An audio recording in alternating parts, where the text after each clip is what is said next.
Holly Hughes is the author of Hold Fast, Sailing by Ravens, co-author of The Pen and the Bell, Mindful Writing in a Busy World, and editor of the award-winning anthology Beyond Forgetting, Poetry and Prose about Alzheimer's Disease. Her fine art chapbook, Passings, received an American Book Award from the Before Columbus Foundation in 2017. She's a graduate of Pacific Lutheran University's low-res MFA program, where she served on the staff for 13 years, in addition to teaching writing at community colleges for several decades. She currently leads writing and mindfulness workshops in Alaska and the Northwest and consults as a writing coach. Holly, welcome. Thank you, Paul. It's a pleasure to be here. I really love what you're doing with these interviews, and I'm honored to be interviewed. Especially about Hold Fast, because it came out right before the pandemic. And then everything, we just kind of got swept down the river on that current. So thank you for this opportunity. My pleasure. It's such a pisser, the whole pandemic, my book launch, poof, and I think someone who teaches mindfulness courses probably thinks there must be a higher purpose involved in this delay. So I accept it, right? Yeah, I try to come back to that, but I have to admit I've had my own moments of grumbling for sure. But yeah, I mean there are little silver linings here and there, or maybe tarnished silver linings. But I think we can all think of a few. So yeah. You're also a Fisher poet. Yes, yes. I've been going to Fisher Poets. I was there the very first year. In fact, a good friend of mine who I used to fish with in Southeast Alaska, a fellow gillnetter, John Broderick, John and Doreen fished the Beverly Sioux. And I still remember the day in Wrangell when he talked about, wouldn't it be fun to do something like that? And all these years later, he did it. And so this was the 23rd season. We still met online virtually. And Paul, for me, it's a chance to connect with my old friends. I haven't fished in years, although I've continued to go to Alaska, and I couldn't give up Alaska. I could give up fishing, but I didn't want to give up the fishing community because I've got a lot of friendships there that, friendships forged on boats are powerful. And so it's my chance to connect with those people and that lifestyle too. So, plus I love Astoria, so it's fun. Yeah. Can you give us a sense of that first moment or experience you had when you thought poetry had a deep meaning to you? Oh, that's a great question. Boy, I was maybe a later arrival, or I think it was in college, probably. I remember reading a poem by Robert Bly. I grew up in Minnesota, and I went to St. Olaf, and I think in my freshman English class we were reading some of his poetry, and yeah, I just remember really resonating with it. And I'm trying to remember. I can almost remember the line. I think it ends on no longer caring. It was about rowing on a lake at night, no longer caring if we go straight or something like that. And it just was this wonderful feeling of dropping down into something more important, something essential. And I'd been reading, I was an English major, and I love Keats and, all the English romantic poets, and spent a semester in Cambridge and, wandered over the moors and, looked for Jane Austen and all of that. But I think it wasn't until I read Poetry of the Northwest that I began to envision that as something I could do. I think poetry always seemed like it was kind of off in another country. And, but, it was reading one year when I was fishing. I went north I'd always go to Elliott Bay and fill up a box of books because there weren't a lot of bookstores in Southeast Alaska. And one year I took a book by Sam Green called Gill Nets because I was gill netting, and a book by Tess Gallagher called Willingly. And, so I really credit Sam Green and Tess Gallagher with being my entry into poetry, into thinking, well, not only do I want to read it, but maybe I could try my hand at writing it too. So, and they were writing about everyday life in the Northwest. I didn't have to go to England. I didn't have to wander lonely as a cloud. I could just write about what I was experiencing. And so I guess it was sort of a series of aha moments for me. That's a classic Northwest poet mom and dad right there. Yes, I know. Kevin Kling is a playwright in Minnesota, and he was explaining to, it might have been an Ethiopian cab driver, the Minnesota accent. And I'll never forget, it goes something like, I ain't gonna pay no dollar for a corn muffin that's half dough. He nailed it. That's pretty good. I lived in Wisconsin for about a year and a half, so that was close. Yeah. Um, Morning Practice is a poem early in the book, Hold Fast, and I'd love for you to talk about your own morning practice and how that informs your poetry.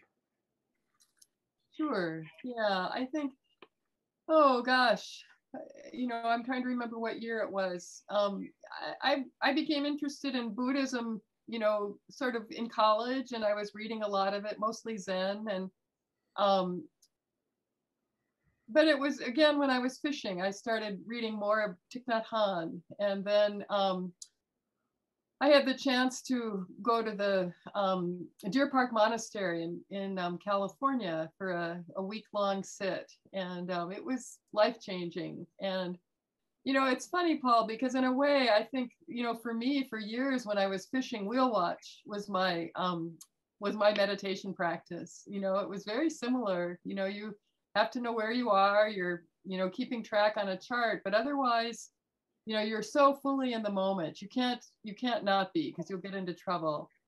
And so for me, it was a pretty easy not switch, but it made sense to me. And I think for a long time I'd been starting my mornings with a walk.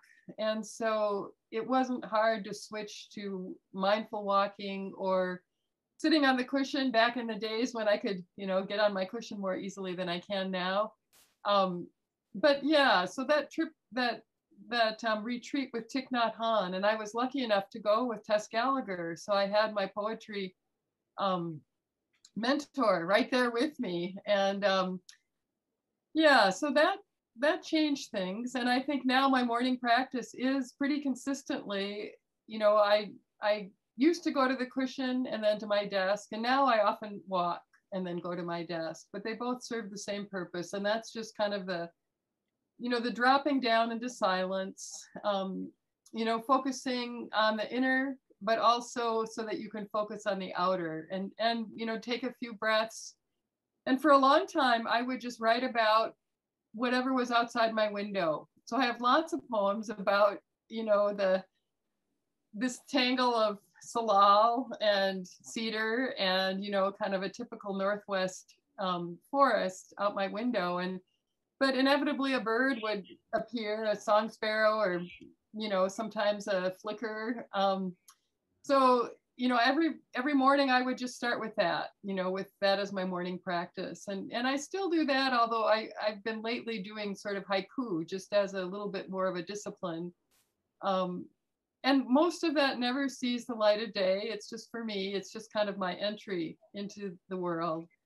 But it's an important part of my day. And, even if I write nothing else, I have my morning practice. Absolutely. How about that poem? Would you care to read that for us? Page Sure. 31, I think. Thank you.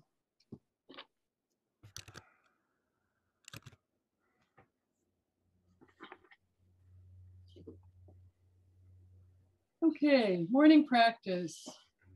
This morning, sky lightening to the east where the Cascades rest in their robes of snow. Tell me, how is it these mountains can stand still, so quiet, so long? Next door, a cat glides down the back stairs, stalking a crow. A woman waits, draped in a rain hood, tapping a white cane. Last night, the dancer in the wheelchair never moved her legs once, but spun and spun in a bright helix of light. Then the last piece, when the dancer said he wanted to dance two feelings at once, the movement and the rest within the movement. And he did, his body holding both tenderly, as if it were easy, as if it could be possible. and the second one, too. Sometimes I can't sleep for the straight grained fur that frames this cabin, veins like ribbon candy running down the windowsills, a few knots, not many, and stunning where they occur, a sinkhole, rain swirling, like sand around a drift log, scar of limbs lost, growth not to be messed with. I know what it's like to split straight grained fur, like butter, loggers say, axe sinking deep and true on its first overhead arc, resonant crack as the fibers spring apart, loosing their grip, thawing a bit. And I know what it's like to strike the knots, ring of axe blade against fist dense as stone, then letting the blade find its way around each knot, knowing that's where the tongues of the fire will hold, enthralled. You know, it reminds me of an American sentence I wrote about a woman on Vancouver Island. It was something like, it takes a Canadian woman to get tennis elbow from chopping wood. But I think you might be an honorary Canadian with a poem like that.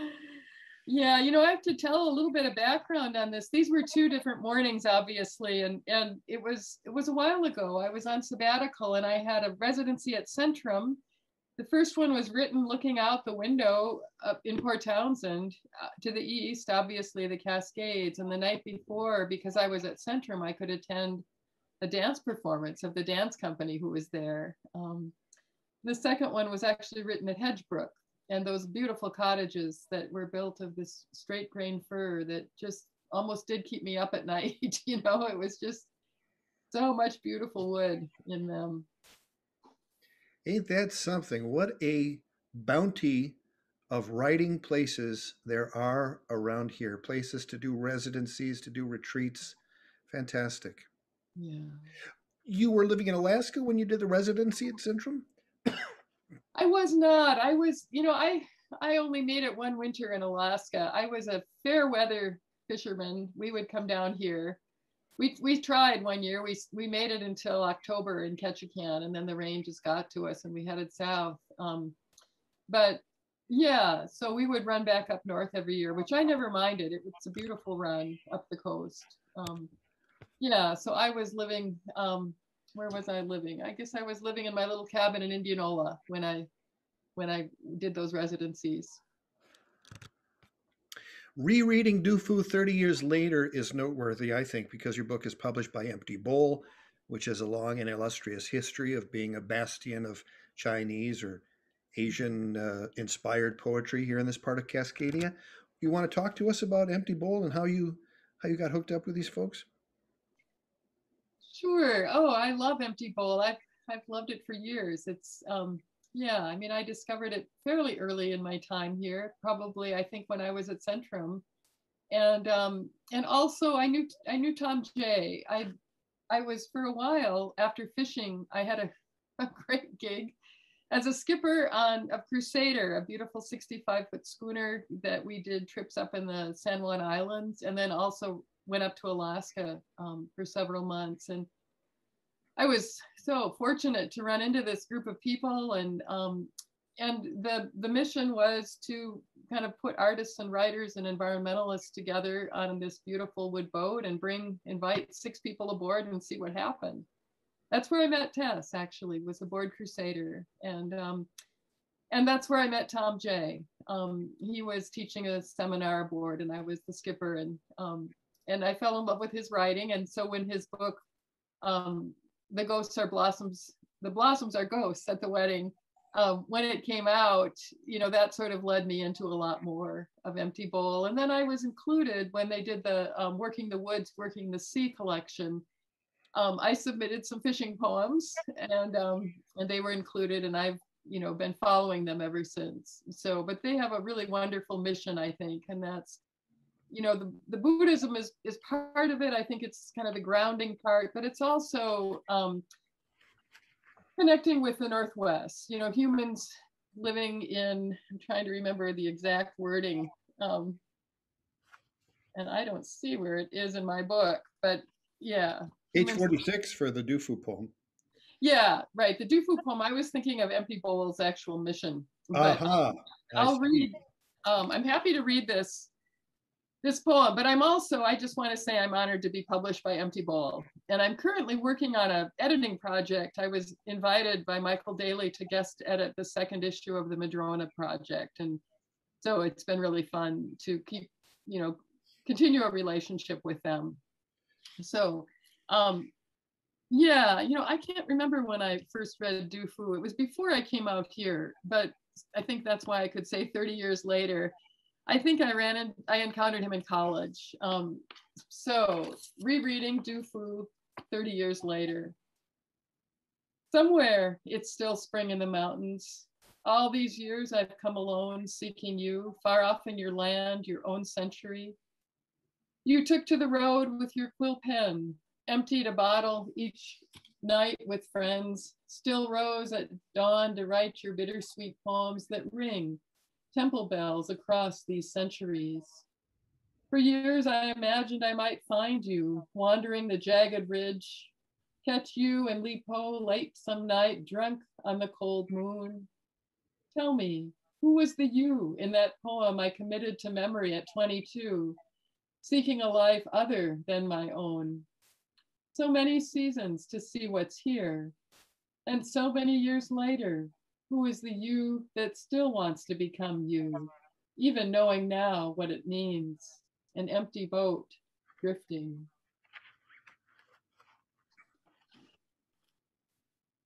Who is the you? Well, the you changed, I think the you we are at 22 is trying things on, and I think that's part of the deal. That's what we do at 22. We try out a lot of different personas and, see what fits. And I think that's what appealed to me about poetry is I could inhabit other worlds that way and worlds that felt authentic to me. But it's interesting because I feel like I wasn't paying a lot of attention to the real you at that point. I was too busy trying on clothes, trying out things. And it took a while. I think it takes all of us a while to kind of come around to like, oh, okay, this is what I want to write about, right? This is what I have to say. This is how I can speak from my experience. And I wrote that poem actually. There's a despair in it, certainly, because I wrote it soon after my mother had passed away from Alzheimer's. And so this realization that it is possible to live a rich and full life and still end up passing in a way that we wouldn't choose. And, even though I did come to terms with, there were some wonderful moments of grace in her passing. And, she was a wonderful teacher for me, but it's still a hard way to lose somebody you love. And it really tested my Buddhist belief system too, and this too, yes, and this too, this is what it is to accept. So that's why that final image, I guess, was a little bit hard earned. Yeah. You mentioned the phrase the real you. How do you think you figured it out? I mean, was there a moment, or how would you describe the real you as you used it in that response? Oh, Paul, I think we're always evolving. I hope I am. But I think it's a difference for me. It was the difference between college and immersing myself in books. I always have loved to read ever since I was a little kid. And, that was this whole imaginary world and kind of getting out in the world and doing something myself. And so fishing was not what I'd planned on. I went up to Alaska to make money for graduate school. I was going to go on, in English. And, but I fell in love with Alaska and we bought a gillnetter and wanted to figure out a way to stay and work there, not just, travel through. And, I was only there 8 years, but it gave me, a sense of a real world and a sense of real work that, I hadn't gotten in college. And I hadn't gotten, I was lucky I grew up in a fairly privileged life, you know, daughter of a doctor in a small town. And, you know, yeah, and so fishing opened my eyes to a lot of things. And, you know, I had to put my life on the line, you know, and I realized, you know, the importance of friendships, people you can trust, you know, how much I loved good, hard work, how satisfying it was. And I think as a writer, it made me realize it's okay to write about that, you know, that I can write about my own life experience. So, and then, you know, I think as I change, as I, you know, became more involved in mindfulness practice, and my interest in Alaska kind of shifted from fish, from salmon to natural history, you know, it's, that's continued to be what I write about. And I think poetry gives us a great gift in giving us, I think it was Jane Hirschfield who said, you know, poetry is the practice of attention. And, you know, because you can't write about something if you haven't really paid attention to it. And I find that it's in the act of paying attention that often the poem comes along. So I think it's, as I say, you know, the you is evolving, but I think it's evolving with that practice. What is it? What is Jane's Buddhism in 7 words or something like that? Everything changes, everything's connected. Pay attention, something like that. Right, right. Or Charles Olson, I was reminded of his line from the Maximus poems: "People don't change; they only stand more revealed. I likewise." Oh, wow. Yeah. I'd forgotten about that one. You know, can I share another one on that front? Yes. Yeah, and this is not necessarily a Buddhist one, but Galway Kinnell was a poet. I mean, actually, if I'm thinking of epiphanies, Galway Kinnell came and read when I was a senior at St. Olaf. And that was when, I'm trying to remember, the Book of Nightmares had come out. And, you know, he is such powerful presence in a room. And he walked in with this white shirt and his sleeves rolled up and recited all his poems from heart. And when he was reciting The Bear, you know, I just was transfixed. And I didn't know if I'd fallen in love with poetry or with Galway Kinnell. but it was definitely a moment that, you know, because it just goes right into you. So what he says is, and I love this because it uses the word is 3 times and they all make sense. Whatever is what I want. Only that, but that. So. Sam loved the bear. He talked about that all the time. Uh-huh. Empty Bowl, founded in 1976 as a cooperative letterpress publisher, has produced periodicals, broadsides, literary anthologies, collections of poetry, and books of Chinese translation. As of 2018, our mission is to publish collections by poets and writers who share Empty Bowl's founding purpose, literature and responsibility, and its fundamental theme, the love and preservation of human communities in wild places. That's it. Thank you for looking it up. Yep. Easier for me to find it than you while you're being interviewed. So, or while you're preparing to walk Gary Snyder's dog. I don't know. No, you're not doing that anymore, but you did it at once. And let me see, I have it on page 59. How does one get a gig like that? Well, it was just, you know, being in the right place at the right time, that proverbial. I was teaching at Fish Trap. It was, gosh, 2010. Gary Snyder was one of the keynote speakers. He was there for the weekend. And I had been introduced to him a couple times through mutual friends. A lot of the people on Crusader knew Gary, and he'd been in Seattle for some of our fundraisers and stuff like that. So I knew him a little bit, enough that when he'd walked into the lunchroom, and he was, I think, up right after lunch, but so he didn't have time to take his dog for a walk. So he said, "Anybody willing to do this?" And I just said, "Sure," because I was missing my own dog. And I thought, you know, what a great opportunity. So I headed off with Gary's dog, Emma. And we had a wonderful walk, and I got a poem out of it. And Gary got lunch, which was important. So this is Walking Gary Snyder's Dog. I didn't expect a poodle for this poet. a working dog, perhaps a border collie, a shepherd, or even a husky. But she's a poodle, standard, compact, wiry, and smart like him. And right now she's ready to run. She pulls me up the street, past the arcade with fake putting greens, past the colliding bumper cars, the Slurpees and snow cones, past the kids licking soft serve. She's tracking a scent, races from bush to bush, sniff and pee, lifts her handsome head to test the wind, trots up the street, sure-footed, sure that following these whiffs will add up to a life well spent. Just when I think I have her under control, she trees a squirrel, strains to chase the deer browsing in a rose bed, but the deer just looks at her, drops her head, resumes chewing, bright rose petals spilling from her mouth. She cocks her head, reconsiders. We cut through an alley, cross a yard to reach the stream where she wades up to her belly in cold water, drinks deep. On the way back to his Subaru, she pauses at each prospect, then chooses the best manicured green lawn to squat and poop. Here's my dilemma. Do I leave it? Gary Snyder's dog's poop? Will they view it as he might, the best fertilizer around? Nature or culture? Ghost wildness wafting its pungent scent even here in this tourist town?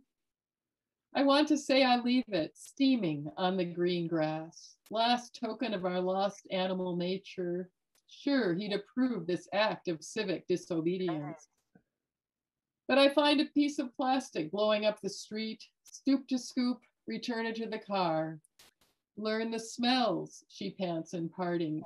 Go light. That's classic. That's just classic. I don't know. I think when I first got the book and I was leafing through it, I came on that one before I read it systematically from front to back. So that's just classic. I mean, you can't. I mean, I suppose you could talk about it, but I think that's pretty much the end, isn't it? Oh my God. Well, you mentioned your mom and dying of Alzheimer's, Mm-hmm. and the bath is a really personal poem. Mm-hmm. And you know, when we talked about doing this interview, it's like I want to know what poems you want me to read. You know, and I think I got from that not just to be prepared, but maybe that there were some that were too personal to read in a setting like this. I don't know. Maybe you could talk about that and tell us maybe if you'd want to read that poem. No, thank you, Paul. Yeah, I'm fine reading it, but I have to say, and I think this is the power of poetry, that I don't mind reading it because for me, the poem transformed a moment of, a time period, really. It's, well, I don't want to say too much because I think I will read it, but I don't think poems are necessarily too personal, but I think you have to be willing as a poet, as a reader, to go to that place while you're reading the poem, that you inhabit that world again for a minute. And so when I ask you to give me some warning, it's just, I want to know what worlds I'm going to be inhabiting. And I'm willing to go there. I think that's why we do this. And I think the response to that poem has been, and you never know when you send your poems out into the world, how they'll do. But that's one that has reached a lot of people. And I'm grateful because it came to me, it felt like a gift in the moment. And those seem to be the ones that, for whatever reason, go the farthest. And that's really the poem that sort of prompted me to do the Alzheimer's anthology, because I was sharing that poem at readings, and people would come up afterward and ask for copies and tell me about their mother or father or sister or brother, neighbor, and there weren't any collections at that point. And I felt that there was a need for one, and that this is something I could do.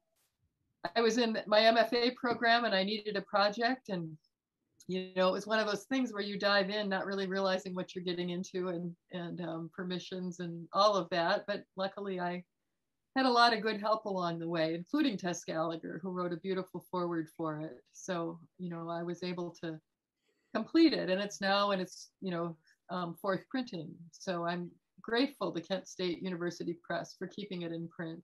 And I think maybe that's I'm happy to read it. This is the only poem of mine that I included in the anthology, but there's 100 poets are included. And when I was reading from it actively, and people were at the readings, it was a nice way to be able to say, people who are caregiving somebody with Alzheimer's, it's hard, you can't get out to readings very easily. And so you have the company of 100 poets, right in your living room. And it was assembled in such a way that you could kind of work through the progression of the disease. And that was, of course, deliberate. So, so this is the bath. And I guess people who've been caregivers may know that for some reason, bathing is often contentious, and often it's not something that, in this case, my mother wanted to do. And so, okay, here we go. The bath. The tub fills inch by inch as I kneel beside it, trail my fingers in the bright braid of water. Mom perches on the toilet seat, entranced by the ritual until she realizes the bath's for her. Oh no, she says, drawing her 3 layers of shirts to her chest, crossing her arms and legs. Oh no, I couldn't, she repeats, her brow furrowing, that look I now recognize like an approaching squall. I abandon reason, the hygiene argument, promise a Hershey's bar if she will just please take off her clothes. Oh no, she repeats, her voice rising. Meanwhile, the water is cooling. I strip off my clothes, step into it, let the warm water take me completely, slipping down until only my face shines up, a moon mask. Mom stays with me, interested now in this turn of events. I sit up. Will you wash my back, Mom? So much gone, but let this still be there. She bends over to dip the washcloth in the still warm water, squeezes it, lets it dribble down my back, leans over to rub the butter pad of soap, swiping each armpit, then rinses off the suds with long practiced strokes. I turn around to thank her, catch her smiling, lips pursed, humming, still a mother with a daughter whose back needs washing. Oh, and I still tear up a little bit when I read it, but I can now get through it. There was a while when it was hard. I understand. Yeah, You yeah. experience the emotion of the moment of writing and the whole experience every time you read it. Yes. Yeah, I'm just back in that little, it was actually a hotel room, a little hotel bathroom with her. And it's, we were down in Florida. I'd gone down to give my dad a break. And that's when this, took place. And it's interesting. I mean, and when I said you don't know where your poems will go, this poem was actually ended up being the basis of a short feature film. And it was really amazing to watch someone else, playing me, and in that pivotal scene. It ended up being more than just that one scene. It would be a pretty short film, but that scene was kind of at the heart of it. So so I'm grateful for that poem. And as I said, it was one of those few poems. It takes me a long time to write a poem, but that was one of the few that once I started it just came right out. Organically. Yes. And I was really just describing a moment that had felt very transformative. It was a gift. It just was a gift to both of us that, she was able to, I was able to recognize that there was no use in trying to fight her, and she was able to do what she knew how to do, which was be a mom. Well, there's many questions that go through my head. Why you write in couplets quite often, such as that poem. The personal myth of having a parent with Alzheimer's and maybe how that relates to you. I see how you've picked out your poetry parents, Sam Green and Tess Gallagher. In many ways, we do that to get some of the guidance that we didn't get from our biological or our step parents. Um, and I hesitate to go downer one and downer two. However, um, you mentioned Tom J before, and Tom passed within the last year, 2 years for sure. Yes, Yes, 2 years. yeah. And there's a beautiful poem called "Heading Home," and I think that might be a good one to end up on. But I think talking about Tom, for those who don't know who he was, a little bit about him, and maybe the bell at the cider place in Chimicum. You're no, are you in Chimicum now? I Yeah. am, and I was just at Fin River yesterday. So, yeah, and Tom's bell is there, and we always walk down and ring it. You know, the night he passed, a couple of us went and rang it. Yeah, you know, it's hard. It's hard to put Tom into words. He's larger than life. He's, you know, a Renaissance man, and yet he's one of the most humble people I've ever known. Um, you know, he was a bronze sculptor, a poet, you know, definitely a wordsmith in the true sense of the word. You know, his essays in the reissue of The Blossoms Are Ghosts at the Wedding, that empty bowl, that came out like a month before Tom passed, and he was able to give several readings from it, which was, I was at both of them, and they were just beautiful. And I think especially precious because we knew Tom's days were limited. And but what I was going to say about his essays is that he goes into the word derivations, and the mythology, and his, you know, his essay Salmon of the Heart has long been one of my favorites. You know, I was still fishing when I discovered Tom. In part, I maybe through that essay, before I actually met him face to face on Crusader. And yeah, and a really, I mean, I guess the other thing I want to say is that he was one of our elders in this valley.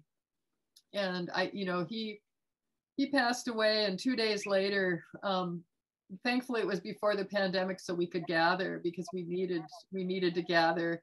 And 2 days later, there was a memorial for him at Fin River when over 200 people came, and the word just got out by word of mouth. And I'm sure more would have come had they known. He was much beloved. And I, you know, consider it one of my great good fortunes that, you know, I live in a valley just a mile away from he and Sarah, and that, you know, we were able to spend some time together towards the end. And in the poem, I talk a little bit about, you know, one of the things, Tom was he and Sarah founded Wild Olympic Salmon, and, you know, helped to bring salmon, the Chimicum Creek run of salmon, the chum run, back to Chimicum Creek. And it's, you know, the year he passed, they had the biggest run returning that year ever. So that seemed somehow, yeah, that would seem like it was for Tom. Coincidence is God's way of remaining anonymous. Yes, that's right.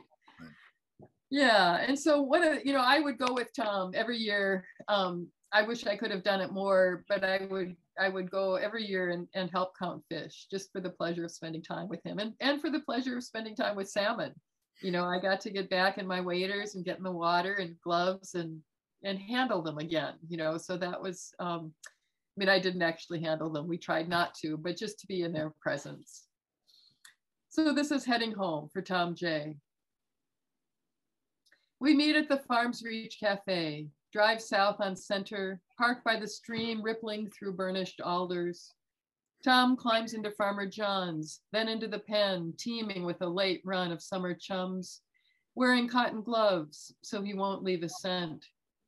Carefully, he dips the net, scoops up 4 in the first load, calls out, female, female, male, male, then lifts the net over the pen, lets the salmon ease back into the stream they know by smell.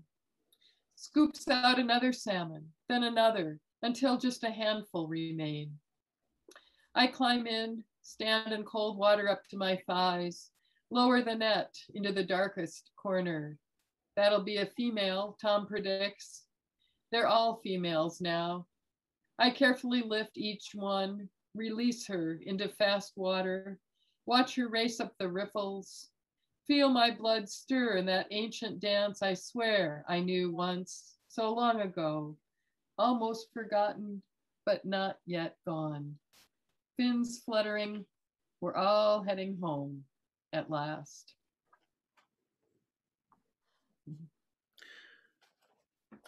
You know, I think it says a lot about your consciousness to write poems, especially like those last two, with such heart, an elegy, very close to the end of the book, and to be able to honor an elder poet in such a way, and not lapse into sentimentality. You know, I think that's a real gift, and I'm grateful we had this time together to be able to talk about this and to get it for the record. And I'm grateful for what you do in the community, and I wish you continued success and good health and happiness.